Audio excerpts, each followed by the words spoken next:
검사들 세계를 잘 모르기는 하는데 검사가 어떻게 하는지를 오늘 국정조사 청문회를 보면서 제가 검사들은 이렇게 하는구나 라고 이해가 좀 됐어요.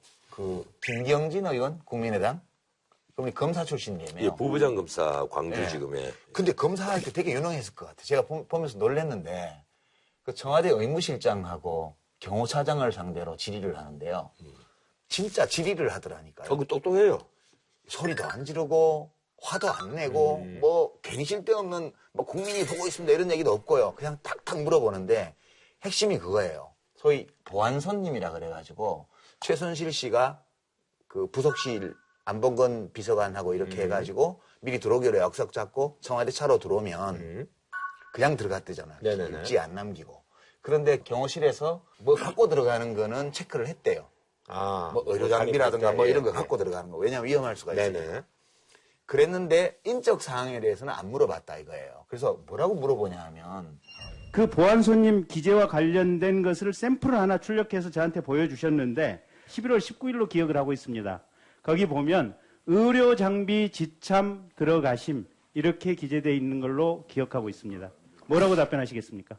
그건 제가 그 서류를 한번 봐야 될 것 같습니다. 지금 그렇게 뭐 이렇게 말씀을 드린 거는 없습니다. 분명히 뭐 의료 장비, 말씀이 가방 이런 아니고 거는 경호처장께서 저에게 한 장을 출력해 와서 보여주신 내용에 그렇게 기재가 돼 있습니다. 답변을 안 하셔도 됩니다.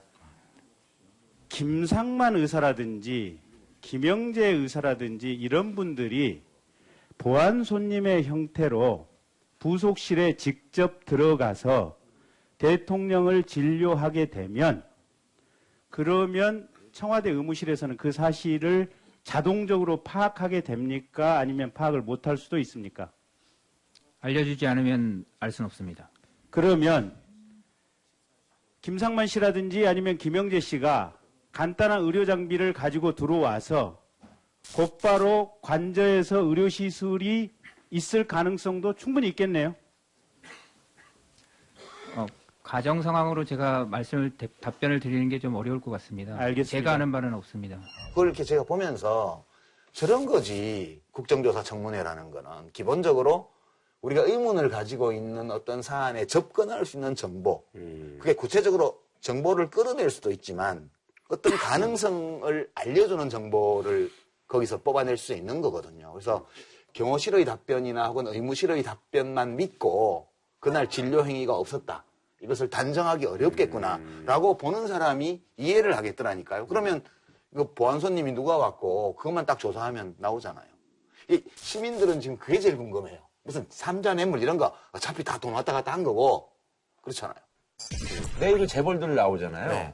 뭐 나는 어떤 답변이 예상이 되나요? 아니 재벌들 한꺼번에 쫙 나오잖아요. 네. 이 사설 연수 쇼라고 뭐 무지한다 그러던데.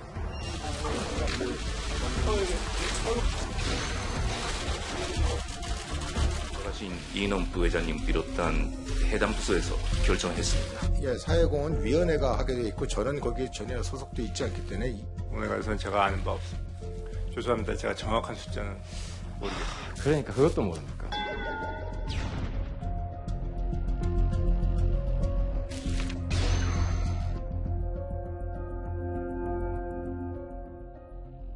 그 당시 정윤회 부부, 즉 정윤회 최순실이 교민 간담회를 하는데 거기에 대통령과 같이 있었습니다. 전혀 모릅니다. 저는 본 일도 없고 그런 사실을 전혀 몰랐습니다. 시민들이 제보를 하는데요. 2007년 7월 19일에 있었던 한나라당 후보 검증 청문회 바로 앞에 있었던 이분이 바로 김기춘 실장 본인 맞으시죠? 자, 오디오 좀 틀어주세요. 자녀인 최순실 씨를 서면 조사하고 특히 최순실 씨와 관련해서는 죄송합니다. 저도 이제 나이 들어서 이제 와서 나이 들어서 나이 핑계 대지 마시고요. 저도 한 말씀 올리겠습니다. 네? 최순실이라는 이름은 이제 보니까 뭐 제가 못 들었다고 말할 수는 없습니다. 그러나 최순실이를 알지는 못합니다. 자, 하늘이 두렵지 않습니까? 접촉한 일이 없습니다. 글쎄요, 검찰 수사에서 안 나온 것이 재계 총수들 일제히 불러놓고 신문한다고 해서 뭐가 나오겠어요. 지금 재계도 이 제정신 아니에요. 10대 그룹 중에 한 군데도 내년도 사업 계획을 못 짜고 있잖아요.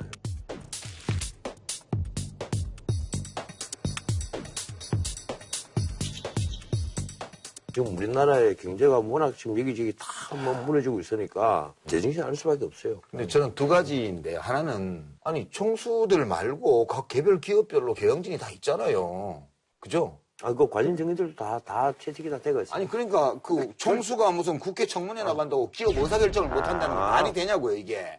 만약 그렇다면 그거는 바꿔야 돼요. 지금까지 뭐 기자금 때문에 뭐 감옥 간 총수 있는 데들 멀쩡하게 기업들 괜찮아요. 아니 그건요. 네. 한번 보세요. 미국만 하더라도 뭐 실버 잡스가 죽잖아. 예, 그러면 거기에 따라 또 주가 출렁인단 말이에요. 현대 기업은 총수가 어떤 이런 피의사실이 생겼다라든가 이러면 당연히 여러 가지로 타격이 막 옵니다. 아니 근데 물론 타격이 없을 수는 없는데 잡스나 쿡은 CEO잖아요. 무슨 이재용 씨가 CEO예요 지금? CEO라기보다 그 잡스 같으면 대주주 겸 CEO죠. 그래도 대주주가 쫓겨나잖아요. 우리가 영향력을 가진 이재용 씨나 신동빈 씨나 송경식 회장이나 이런 분들을 잡스에 견주지 말자고요. 우리나라는 소위 총수가 리스크예요 기업에. 총수가 잡혀가면 주식이 더 올라 어떤 데는.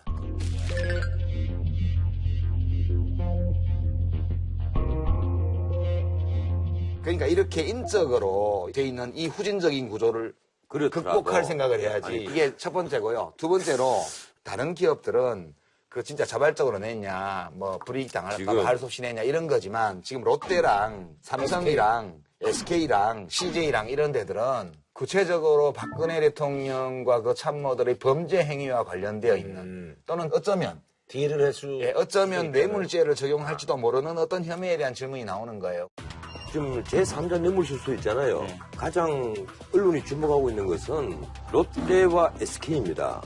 롯데와 SK는 면세점 문제 때문에 검찰이 단서를 찾아냈어요. 롯데는 지금까지 압수수색만 뭐 12번인가 당했는데 이번에 또 13번째가 압수수색을 또 당했는데 SK는 스페이스 의장실까지 압수수색을 다 했단 말이에요.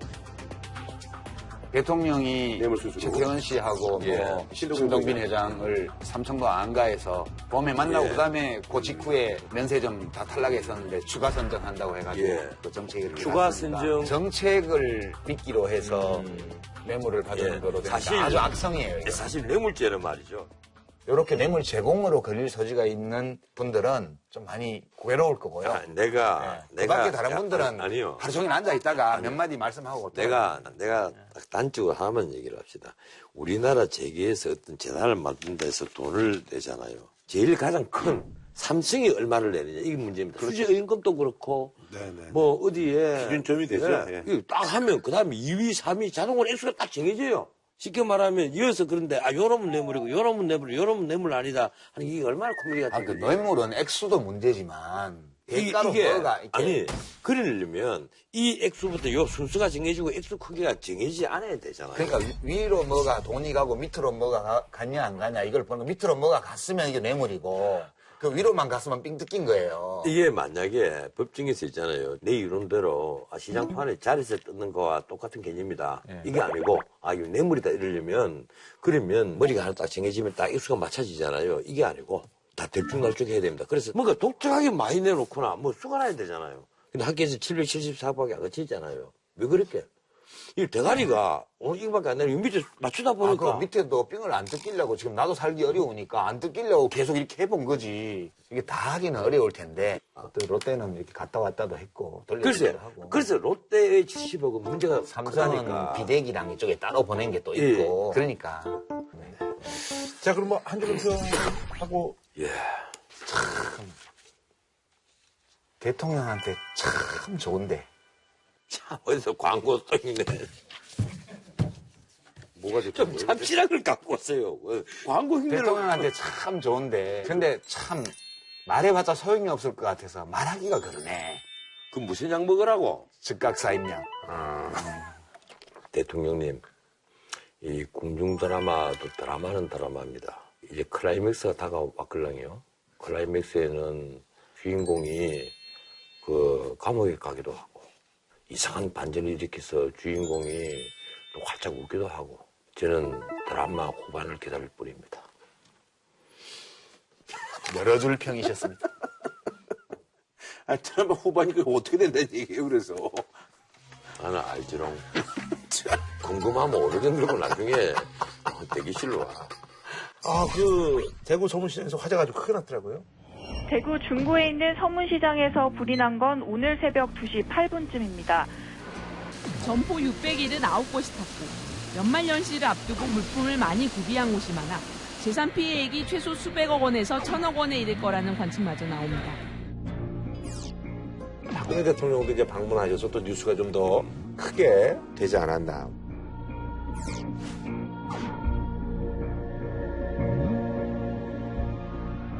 대통령이 현장에 왔던 1일에도 계속 잠불증을 그렇죠. 하면서 완전히 이제 화재가 진압된 것은 바로 그 다음 날 오후 1시 8분에 완전히 진압이 됐는데 문제는 전국 소상공인 시장진흥공단 자료를 보면 우리나라의 재래시장 안에 있는 점포들 있잖아요. 화재보험에 가입돼가 있는 퍼센트가 26.6%밖에 안 됩니다. 왜 이렇게밖에 안 되는가 하면 보험 가입이 어려워요. 평균 83,200원 일단 비싸요. 이 화재 자주 나고 하니까 보험료가 비싸고 일단 기본 그리고도 비싸고. 두 번째 보험회사에서 잘 안 받아주려고 그래요. 이게 아주 노후된 곳이나 이런 데는 더 안 받아주려고 그래요. 그래서 보험 가입률이 낮기 때문에 2015년도에 이제 전통시장 화재 공제조합을 하자. 이걸 막 시행하기 직전에 이번에 사고가 터진 거예요. 그래서 사실은 여기에 보면 한 70% 정도가 보험에도 전혀 가입이 안 돼가 있고, 물론 이게 전체가 보험에 지금 가입돼가 있는 게 76억짜리가 있는데 이건 건물 보험이에요. 이 상품 보험이 아니고. 그래서 이건 건물 뜯어내고 건물 새로 짓는 데만 그 돈 들인 건데 이것도 이제 감정을 해가지고 보험회사가 얼마를 지급할지 모르죠. 76억이 최고 한도란 말이에요. 이게 굉장히 어려운 게 이제 그 사지구, 서문시장 사지구가 다 타버렸는데 안전진단을 해본 결과 리노베이션 갖고는 안 되고 완전히 헐고 새로 해야 되는데. 이 서문시장 잘 알죠? 뭐 나도 대구에 뭐. 그러니까 그렇게 되면 이제 새로 지어야 돼요. 비용이 많이 시간이 들겠군요. 많이 걸리죠. 비용도 많이 들어요. 그러니까 우선 비용 조달을 어떻게 하냐. 이제 그 문제도 있고요. 그다음에 이번 불로 피해를 본 상인들의 생계를 어떻게 하냐. 그 문제 있고요. 다시 재기하려면 그러니까 대체시장을 마련을 해야 돼요. 여기 새로 지을 때까지. 대체시장 문제가 있고 이렇게 해서 지금 상인들 자체 힘만으로는 재기하기가 사실상 불가능한 조건에 있는 거죠, 지금. 박근혜 대통령이 근데 이제 왔다가 뭐 아무래도 뭐 이제 불도 뭐 진압이 안 됐고. 아니 원래 그 불이 나자마자 아마 대구시장한테 통보가 갔던 모양이에요. 내려가겠다. 그래서 대구시장은 부랴부랴 이제 준비했는데 의전이라든지 보고하는 것까지 다 준비를 다 했는데 또 통보가 또 온 거예요. 안 온다. 그러다가 나중에 이제 상인연합회장이 와서 오전 11시에 상인연합회장이 와서 대통령이 1시 반에 방문을 하는데 개인 자격으로 오니까 아무에게도 알리지 말고 상인연합회장 외에는 일체 수행을 하지 말라고 합니다. 이랬으니까 권영진 대구시장으로서는 못 온 거죠. 근데 이거는 청와대에서 기획을 좀 잘못한 것 같아요. 그러니까 불이 났으니까 또 정책인 본 거지, 거기가. 그러니까 마음은 쓰이는데 정치적으로는 지금 탄핵 위기에 몰려 있고 국민 여론은 엄청 안 좋고 이제 대구 같은 데도 지지율이 뭐 10% 뭐 미만 많아야 그 정도 조사로 나오고 그러니까 대통령도 위축돼 있죠. 이게 심리적으로. 네, 그렇죠. 이제 그런 것 같은데 그렇게 어려운 상황에 있었다 하더라도 안 오면 몰라도 기왕 온 거면 그 사지구 상인연합회 분들하고 손잡고 같이 좀 슬프도 하고 중앙정부에서 다 해결해주지는 못하지만 대구시가 중심이 되어서 대체시장을 마련한다든가 상인들의 피해를 좀 보상하는 문제라든가 대구 시민들이 또 힘을 합치는 문제라든가 이런 거 잘할 수 있도록 그래도 아직은 대통령이니까 최대한 노력하겠다 이렇게 했으면 괜찮았을 것 같아요. 근데 청와대도 행사기획을 하면서 지나치게 위축돼 있었던 것 같아요. 그런데 이제 그것까지는 다 좋은데 박사모 사람들이 와서 플랜카드 걸어놓고 막 박근혜 연호하고 만세 부르고 이랬단 말이에요. 박 대통령을 환영하는 플래카드를 들고 나타난 지지자들과는 충돌이 빚어지기도 했습니다.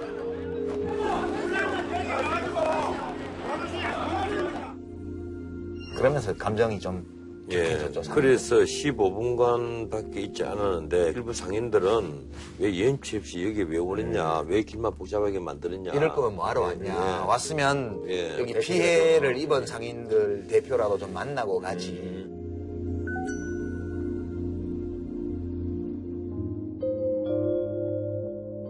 그 뒤에 이제 중앙정부하고 뭐 대구시청하고 교육청하고 여러 가지 이제 보상안이 막 지금 나오거든요. 국민안전처가 특별교부세 35억을 긴급 지원을 하고 그리고 보건복지부는 연금보험료, 연금보험료 돈 내야 될 거 안 내도 1년 동안 내지 않은 걸로. 그 보건복지부가 장관 지내보셨지만 할 수 있는 게 참 되게 많은 것 같아요. 돈 안 받는 거는 돈 드는 게 아니니까. 글쎄, 그것만 해도 어디에요? 연금보험료를 면제를 주는 게. 그다음 대구시 교육청에서 좀 지원하는 게 이게 좀 실질적으로 효과가 있겠습니다. 고등학교 학생에게는 310만 원, 중학생은 130만 원, 교육비 지원. 그리고 초등학교 아이들에게는 자유수강권과 급식비. 어제 나온 뉴스로 이제 정부가 225억을 긴급 편성을 해서 소상공인 융자 지원을 하겠다는데. 근데 융자라서. 융자기 때문에 이거 뭐 그 돈 빌려주는 거잖아요. 저리로. 정영국 대변인이 얘기한 거는 뭐 주변에서는 괜히 얘기했다 이런 거를 뭐 이런 얘기들이. 그래 차 안에서 눈물 나죠. 눈물 안 나겠어요. 아니 근데 이제 이 얘기를 굳이 뭐 이렇게까지 뭐. 근데 대변인이 동성을 했던 모양이에요. 아니에요. 경호팀한테 경호팀한테 얘기를 들었다고. 들었다는 거예요. 네. 대통령이 말한 것도 아니고 오는 모습 보여준 것도 아니고 대변인이 경호팀 얘기를 들었는데 울었대더라, 우셨대더라 이렇게 하니까 반응이 좀 썰렁했죠. 그래서 뭐 어찌라고 왜 울었는데 뭐 이제. 그런데 대통령 본인으로서는 눈물은 났을 거예요. 그렇지. 35일 만에 외부 행사지 않습니까? 청와대에 내일 유폐되다시피 있다가 이번에 간 건데 본인으로서는 참 망감이 교차했겠죠. 그러니까 이제 좀 이런 얘기 하기 좀 야박한데 정말 불나서 피해를 입은 상인들이 가련하고 안 돼서 울었느냐 아니면 서문시장조차도 분위기가 썰렁한 거에 서러워서 울었느냐 뭐 등등에 대해서 막 또 입방아가 그게 어째 딱 하나 때문에 눈물이 나겠어요. 복합적인 거죠. 그렇죠. 또 차 타고 올라오면서 그런 생각 들었을 거 아닙니까? 내가 이러려고 대통령이 했나? 제가 볼 때 분위기가 이제 서문시장이 대구의 전통시장 중에 제일 크잖아요. 거기가 크고 오래돼 있고 대구 시민들 정서로 보면 이 서문시장은 그냥 시장 이렇게 하기에는 좀 공감폭이 굉장히 큰 것 같아요. 대구 시민들이. 그래서 시민사회 쪽에서도 힘을 보태고 정성을 보태서 이거를 극복할 수 있도록 좀 해보자 이런 논의들도 좀 있는 걸로 알고요. 이거는 이제 중앙정부, 지방정부, 교육청, 그다음에 시민사회에 다 힘을 합쳐서 다 이렇게 원래대로는 못하겠지만 본인들이 그 불운을 딛고 일어설 수 있도록 곁에서 거들고 격려하고 이러는 것들은 좀 진행되지 않을까. 그런데 아직까지 그 화재 원인은 못 찾았죠. 지금 뭐 소방서 쪽에서는 외부인이 왔다 갔다 한 그런 게 없어서 누전으로 인한 화재 가능성이 높다고 얘기를 하고. 그래서 이게 단순 유전으로 인한 화재로 최종적으로 밝혀지면 여기에 대한 책임 문제가 나오거든요. 관리 책임 문제가 한전이냐. 한전이 힘 좀 보태요. 한전이 돈 많잖아요. 저 삼청동 땅도 12. 올여름에 더워서 수입도 많았는데. 이번에 참 전기요금 이번 달부터 내려갑니다. 그래서 떳떳하게 지냅니다. 우리 집은 가스 난방이라 그걸 우리 집은 가스 난방도 하는데 책상 밑에 따뜻하게 늙어보세요. 무릎 밑이 허전합니다. 얼마나 늙으셨다고. 무슨 4살, 5살 차이나 사회에서 만났으면 친구예요. 술자리에서 만나서 제가 선생님을 모시는 거죠. 이렇게 구박받고 늙기도 서럽거를 이렇게 구박을 받고 안 늙으셨다니까요. 그 주말에 있었던 그 집회가 사실 이제 또 의미 있었던 게 3차 이제 그 대국민 담화가 있은 후에 집회였거든요. 근데 숫자가 역시 뭐 사상 최대를 기록을 했습니다.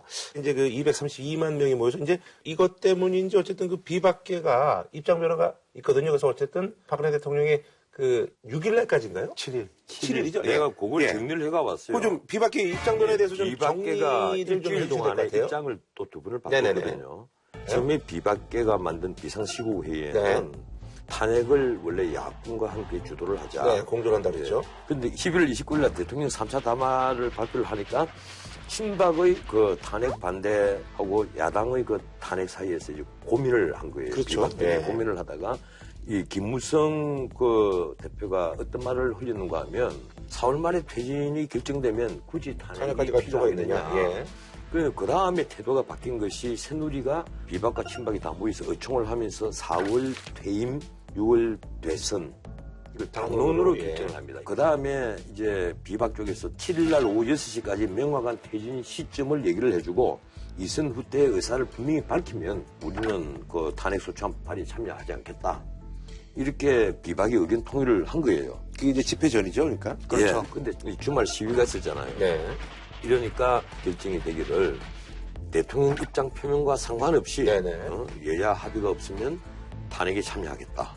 탄핵 표결에. 예. 그러니까 결국 이제 한다는 얘기죠. 쉽게 말하면 예. 조건 없이 탄핵에 참여하겠다는 예. 거예요. 그리고 탄핵 소추 찬성 여부는 각 개별 의원들의 그 자유투표다.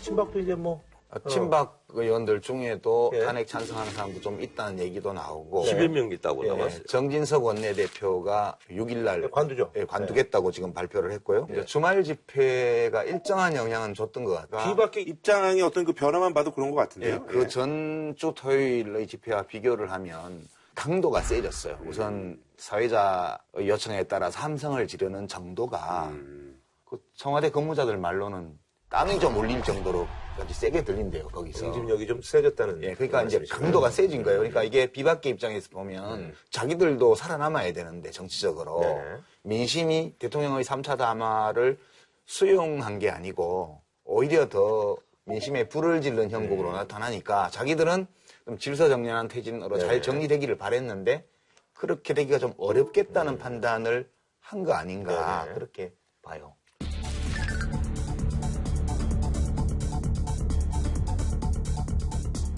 232만 숫자 탐호하면 얼마 찍는지 알아요? 정말 그 시청 앞 광장부터 그 효자동 내거리까지 가득 찬다는 얘기입니다. 엄청난 숫자죠. 그 숫자가 몰려 나왔다는 것만 하더라도 대단하죠. 그런데 내가 보기에는 전부 거꾸로 돼가 있는 거예요. 사실은 이 시민에게 얹혀서 언론이 또 시민과 언론에 얹혀서 정치인이 그게 아니란 말이에요. 사실은 순서가 다 바꿔진 거잖아요. 내가 이 사태 터지고 나서 제일 처음부터 뭐라고 얘기했습니까? 탄핵, 이 헌법리 질서로 가자. 그게 가장 빠른 길이다. 만약에 만에 하나라도 불길이 된다면 그때 가서 시민들이 나와서 하야하라고 청와대 앞까지 몰려가야죠. 그런데 이건 거꾸로 안 해요. 시민들이 몰려가니까 마지못해 정치권이 자 이제 탄핵밖에 없다. 뭔가 거꾸로 돼도 한참 거꾸로 되잖아요. 그럴 수도 있죠. 민주주의는 현대민주주의는 대중민주주의고 대중민주주의가 광장민주주의로서 그 할 수가 없으니까 대의제를 한단 말이에요. 우리가 대의제를 하는 이유가 뭔데? 우리가 대표를 뽑아서 왜 권한을 위임을 해줍니까? 그건 광장민주주의를 하지 않도록 해달라는 거예요. 그런데 대의제가 마비가 되어버리니까 광장민주주의가 이행이 되고 광장민주주의에 못 이겨서 지금 국회의원들이 움직인단 말이에요. 뭔가 거꾸로 돼 있잖아요. 그건 뭐 이래 볼 수도 있고 저래 볼 수도 아니죠. 있고 그렇죠. 우리가 선진민주 중에 광장민주주의의 압박을 받아서 이 대의제가 움직이는 그런 걸 한 번에도 봤습니까? 왜요? 아니잖아요. 사례가 무지 많죠. 과거에 승진화되기 전에 민주주의였죠. 예컨대 미국만 하더라도 1960년대까지만 해도 버스에 백인 자리 따로 있고 흑인 자리 따로 있고 이렇게 돼 있었잖아요. 미국의 그 자유의 봄을 얘기하잖아요. 그러니까 그것도 보면은 먼저 사람들이 버스 타기를 거부하고 걷고 시위를 하고 집회를 하고 이러면서 법제적으로 이게 이루어지잖아요. 그러니까 이게 민주주의라는 게 대의제 기관에 종사하는 정치인들이 알아서 그때그때 잘 빨리빨리 고쳐주면 이런 일이 안 생기는데 지금 다수 대중이 국민들이 요구하는 게 있는데 그걸 국회에서 빨리빨리 안 해주니까 먼저 시민들이 나오고 국회가 따라오고 그런 것이 또 민주주의에서 일반적으로 있는 것 중에 하나예요. 아니 국회가 제 기능을 한다면 예컨대 대통령이 이렇게 헌법을 파괴하고 권력을 사유화하는 이 증거들이 쏟아져 나온다면 의회에서 당연히 탄핵 절차를 먼저 밟아야죠.